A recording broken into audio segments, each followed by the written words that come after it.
Hello, and welcome to our special program. I'm Will Haynes of the Watkins Museum of History. Well, it's not every day that we have a chance to combine history with science. But in this program, we'll hear about the recent material testing of one of our most prized artifacts here at the Watkins Museum, Old Sacramento. Old Sacramento is a 6-pounder cannon that the Free State forces seized from the pro-slavery forces in 1856 and brought to Lawrence. And before and after that period, the gun was involved in a number of really strange and exciting adventures, you might say, before it finally ended up in the Watkins Museum collection in the 1980s. Now the cannon is the focus of an exhibit titled Armed with Knowledge, the Scientific Testing of Old Sacramento. And this exhibit is on view here at the Watkins through February 12th. Now, some mystery surrounds Old Sacramento. There are some questions like, did the cannon come from Mexico? And was it really made from melted down church bells? Our program tonight will address questions like these. For this event, I'm joined by Dr. Eduardo Rosa-Molinar. Eduardo is a professor in the Department of Pharmacology and Toxicology at the University of Kansas. He's also the director, and I'm going to try and get this right on the first go, of the Microscopy Analytical Imaging Research Resource Core Laboratory. Eduardo, thank you so much for joining us today. Thank you. Well, I mean, it's a pleasure, and it's been a lot of fun to actually work with you on this project. Thank you. I agree. It has been a pleasure, and it's been really fascinating. So I'll let everyone know who's watching online that you can post questions for Eduardo in the comments.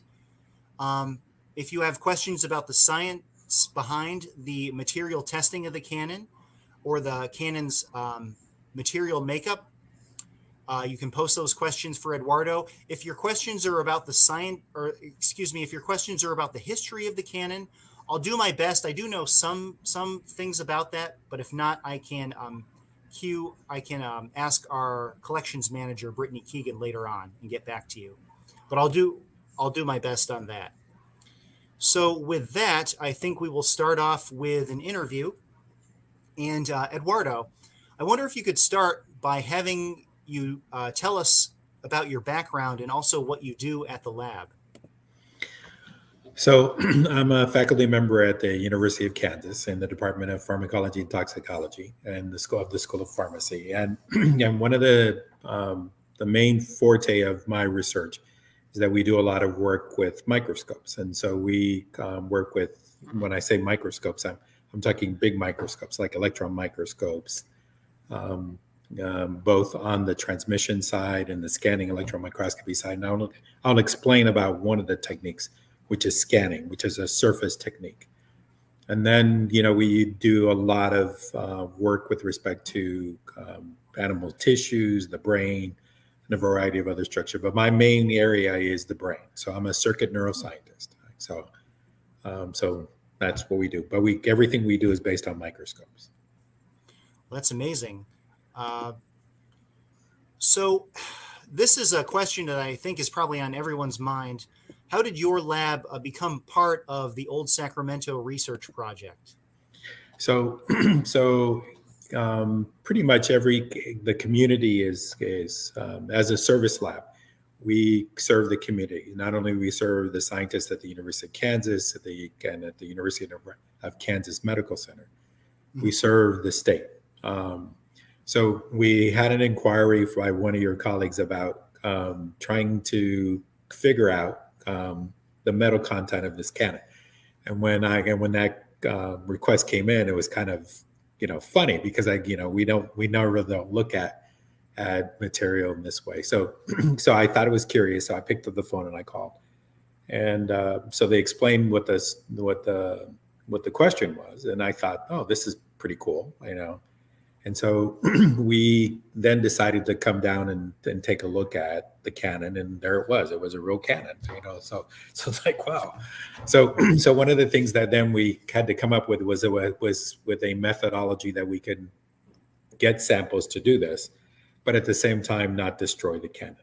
and it took a little bit of doing, and that's when we got the machine shop of the physics department involved. So it actually became a really cool project of trying to have people who are trained in machine and in metals and materials work with people that know how to image. So Alan Hess is one of the machinists, and he's the director of the physics machine shop. And so we both developed the strategy of how we're going to do this. So that's how it happened. So we learned a lot about trying to answer questions that people like you in the museum would have.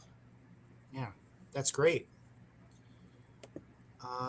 So you sort of already answered this question, but maybe it's a chance to talk about more of how the experience that you have and the knowledge you have went into this project. Was this your first time analyzing an historic artifact? And what special considerations go into spectroscopy of historic artifacts, or any kind of, I guess, material that isn't organic or not like living tissue or something like that? Or is it basically the same process that it would be for imaging of any object? So everything that we get, it actually it's almost like a new adventure. So there are a lot of it. You have a lot of experience, and the more experience that you have, the better it is to develop strategies for imaging this material. So this is a metal. This is a metallurgical sample. So the things that you would do would be things more on surface characterization, and we have tools, and there are imaging tools. They're very good for surface characterization. So believe it or not, in a little while, I'll introduce you to one of the main principles of how we get energy, how we use energy to get energy out of the material. And some of these things actually are work at the surface, so they can work pretty deep inside the specimen. And so based on the experiences that we've had working with, things like bone or the brain or any other tissues and organ systems in animals, that's what we now extrapolate to actually get the results that we actually got for your work. Interesting. So, well, that leads us pretty well into our next question. Could you really take us into your process and talk about these X-ray tools that you used and how they work? All right. So let's go to the slides, because now we're actually getting into this. So, like I said earlier, this was a project that actually was done by three individuals. There's Dr. Prem Thapa Chetri, and Dr. Thapa Chetri is a material characterization scientist. So he's works in the core, and he basically handles everything that basically deals with material characterization. Alan Hess is the director of the physics machine shop, and he's a machinist. And with his expertise in materials, we actually figured out ways in which we can sample without damaging the Old Sacramento, and we were able to actually obtain the samples. And I'm the person who basically always figures out how to actually solve most of these problems. So we're at the University of Kansas, and basically, just like what Will said, this is a joint project between the Microscopy Analytical Imaging Core and as well as with the physics machine shop. All right, so let me go to our next slide. All right, so this is just to start out. This is the tool that we use. So this is a scanning electron microscope. So you're going to see to the right of this, you'll see this blue monitor and a black monitor, and that's the console. That basically is where it's actually like the mission control, where you actually operate the instrument. And then the structure to the left is basically now the brain of the instrument, which is basically the microscope. The thing where you see the radiation sign, that's the column. And in the column, that's basically where we have a filament, it's like a little bulb, but it's just almost like the wire that's inside the bulb. That we will send energy through that wire. And when we actually energize that, the column is under vacuum. The energy that's generated will generate a beam of electrons. And in that beam, it's actually contaminated with a lot of different things, Auger electrons, backscatter electrons, all these different type of electrons in X-rays. that will bombard the specimen. And in the column, we have magnets that can steer the beam. And it allows us actually to focus the beam a little better. You can't see it's out of the image right now, but then there's a structure that's called energy dispersive spectroscopy. So it's a probe that basically is sensitive to X-rays. And using X-rays, we can now use in a way to basically now look at the energies that come out of the sample. So in this image that I'm showing you right here, you're looking at almost like a section through the material. And so you're going to see on the lower right hand side, it'll say electron interaction volume, and that's exactly what it is.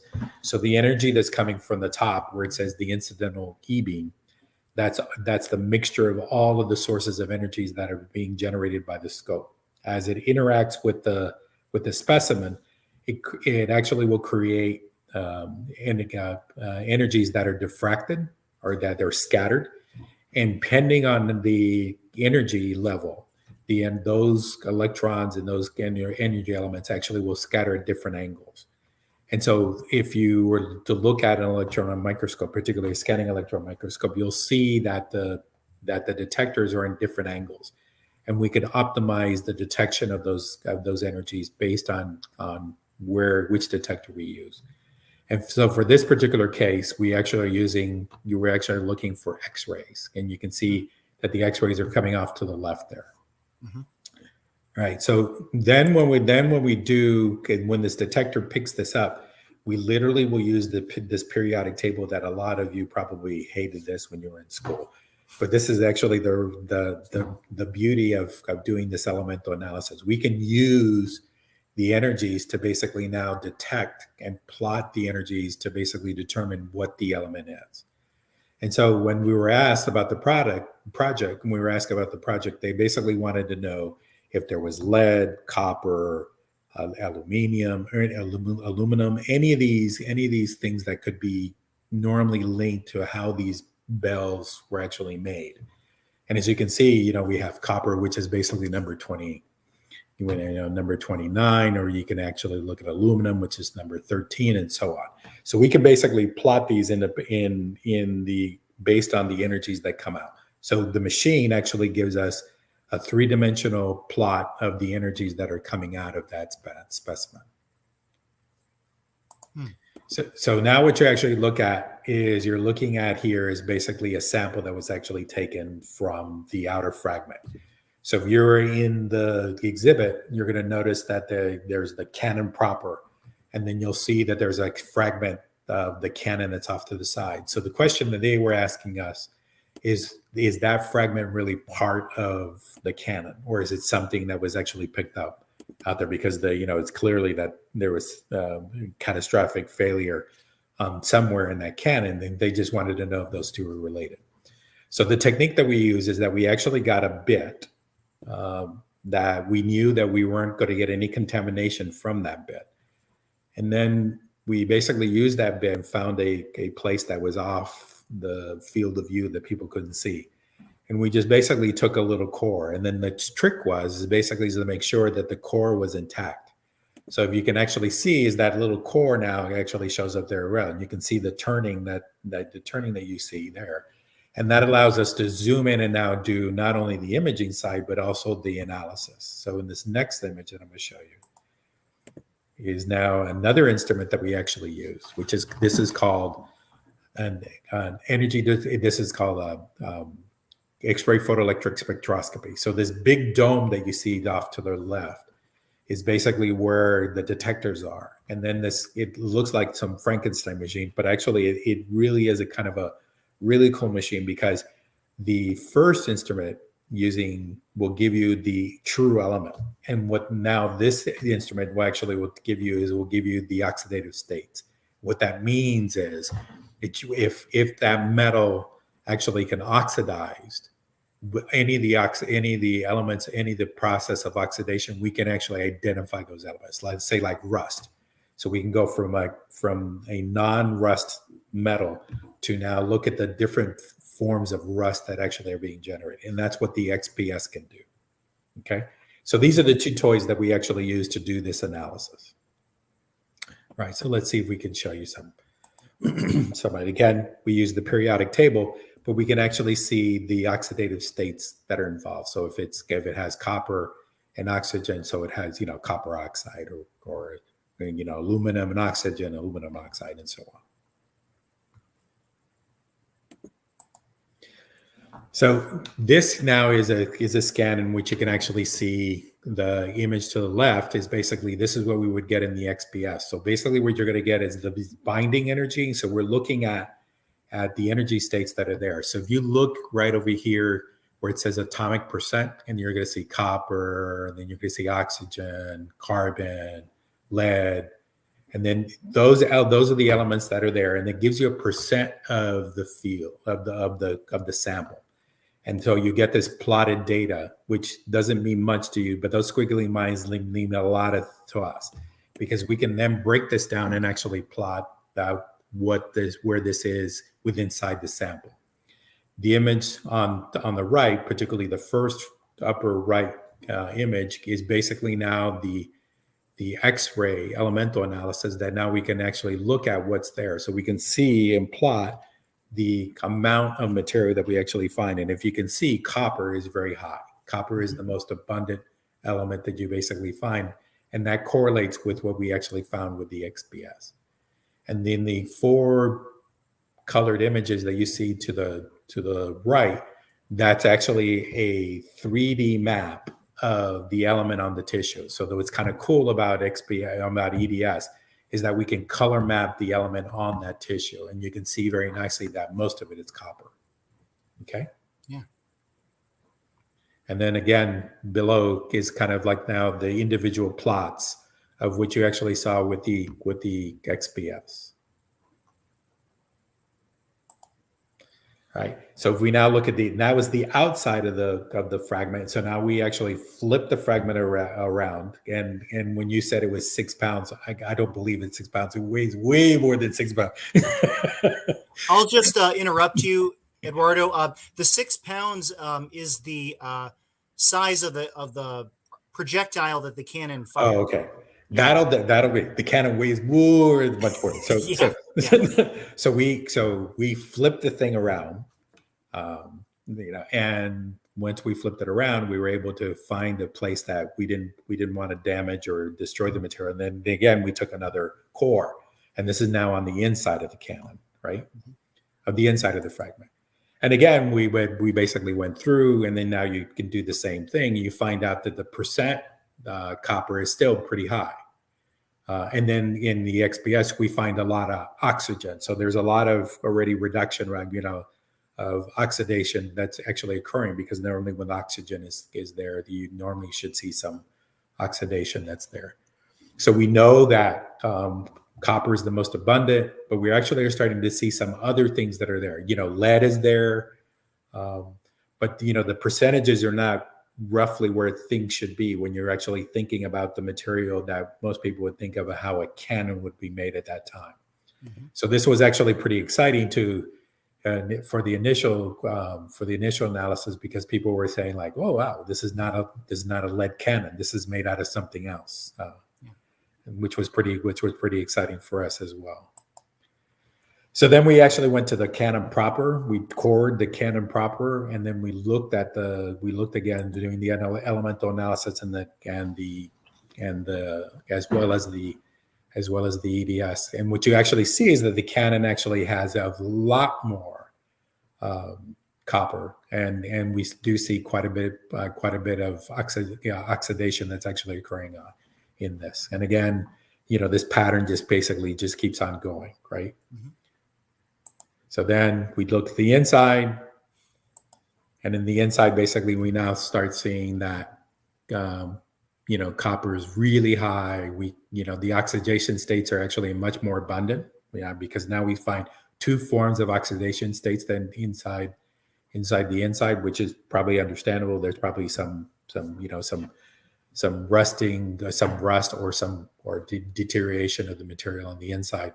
But slowly but surely, that what the story starts to come out is that this is not the traditional material that a cannon was made for that period. And so when we actually now combine both the XPS data as well as the EDS data, and when you look at the area we're doing, so we're actually from the top of the sample to where we are, we're actually looking about about 10 nanometers. So this is not a really thick sample. We're actually penetrating in the first 10 nanometers of the sample.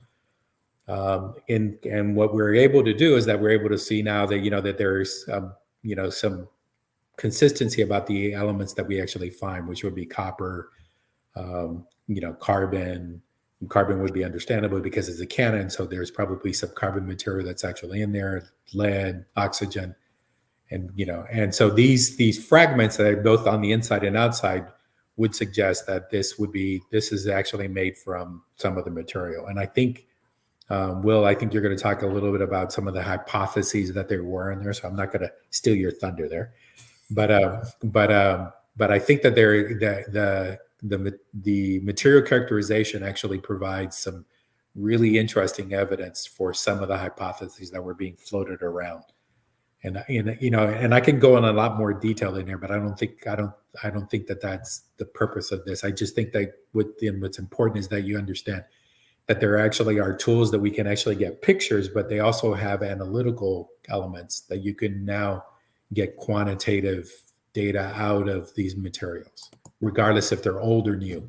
So this is basically now taking you back to where we were, and that you now can see the fragment, and you can now see the cannon, and you can see that these two components actually are made out of materials that were not probably the materials that were used to actually make cannons at that time. Now, Eduardo, does your analysis confirm that the fragment belonged to the main body of Old Sacramento?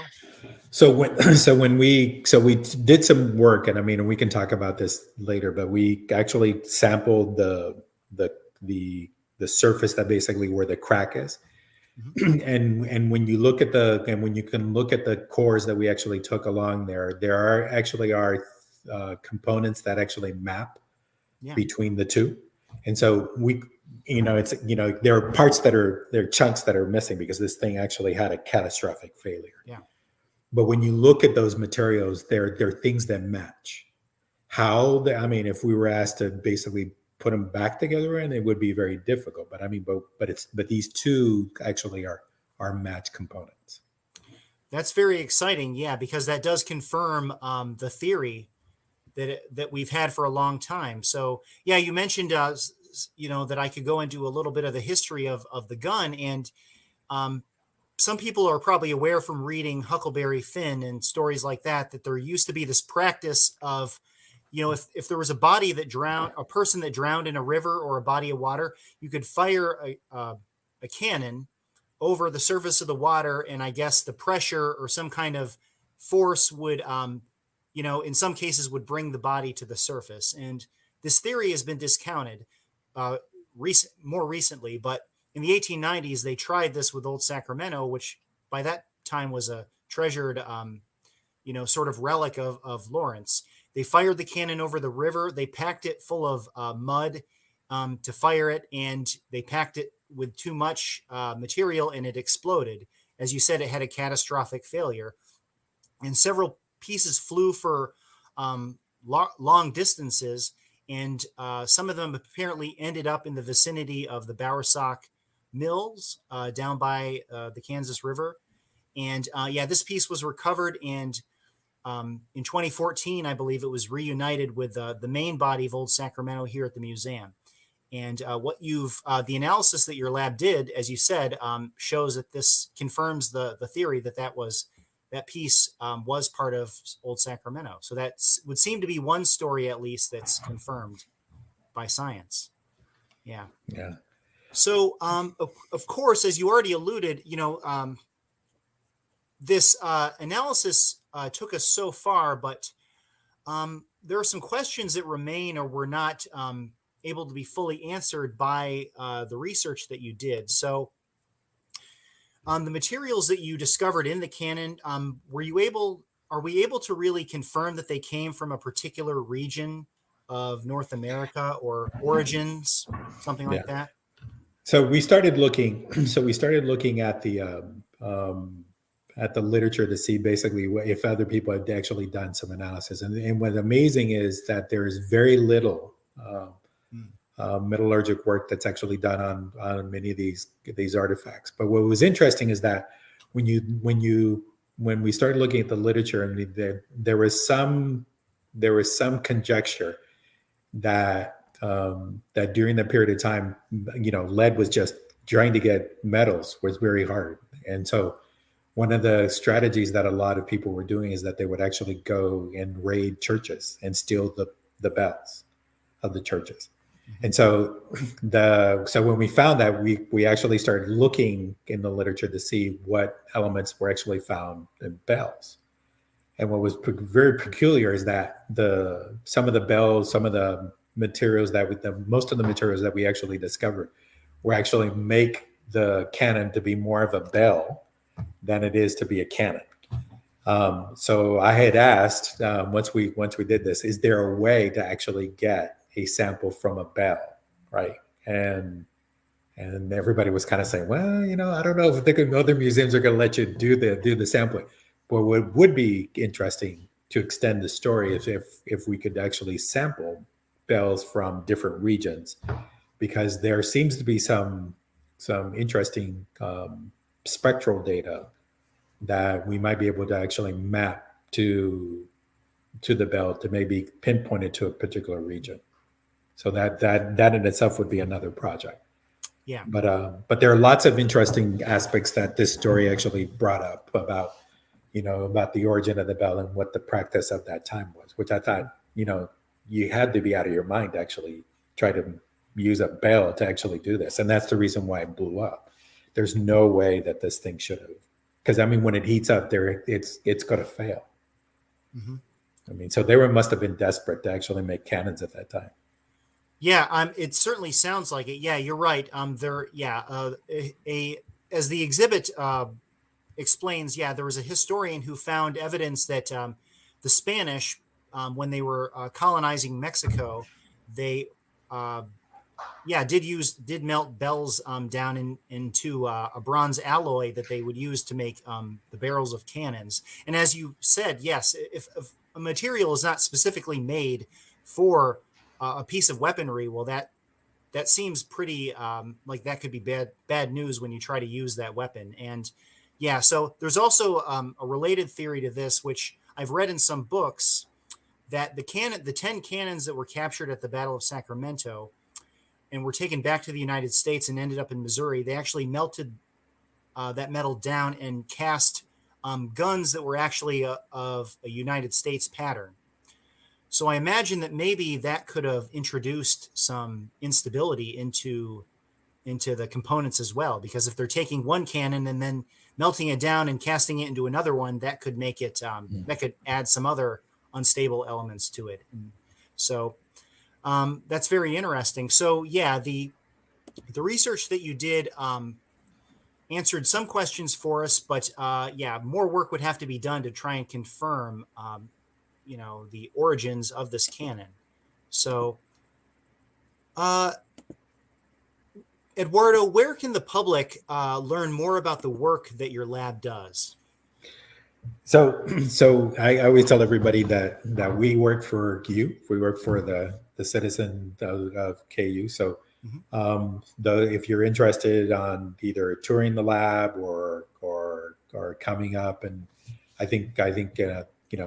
we welcome people. I know with COVID now it's a little dicey, but I think that things could be. I mean, I think that we can virtually tour. I mean, we just did a virtual tour today for a new faculty hire. But there, if you're really interested, you can get a hold of the MAI. We're in the Hayworth Hall, and we can figure out ways to show you around and to show you the technology that's available to do a number of interesting things, not only for the community, but also for my colleagues here at KU and all over the United States. I mean, we do quite a bit of work for a lot of different people.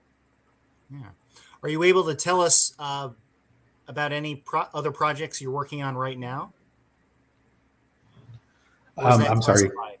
Are you No, able to no. tell us about any projects that you're working on right now? I mean, there's lots of things. There's people there. We have people who work on catalytic converters, and Hmm.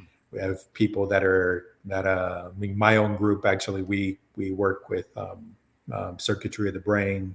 So we actually follow and map circuitry of the brain. And particularly what we're interested in is not only just mapping it, but also understanding how cancer actually regulates the development of the brain.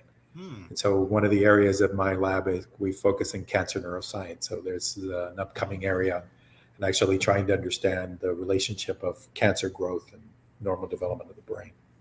That's fascinating. So I mean, there's lots of things. There's drug development. It just goes on. Yeah. If you want a picture, we shoot pictures. Yeah. Yeah. Well, thank you, Eduardo, for lending your valuable time to us tonight. So I have a question here from Paul. He says, is your hypothesis that the casting was done in Mexico or Spain? Is that a question that you feel you can answer based on the research that you did, or would you need to do a further analysis? So this is where I think this is where Paul, this is where the idea was actually moving towards, right? They wanted actually to see if we can pinpoint by either finding artifacts of material, or either finding elements that actually we can link to an area. The problem is that for us to do that, we probably would need to actually sample, to actually have some sort of baseline of what this material would look like, either in Mexico or in Spain.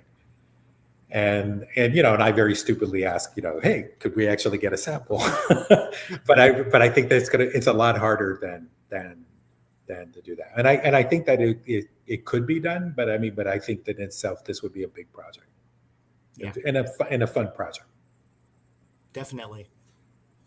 Well, with that, I'll just say again, thank you very much for giving your time to this program tonight.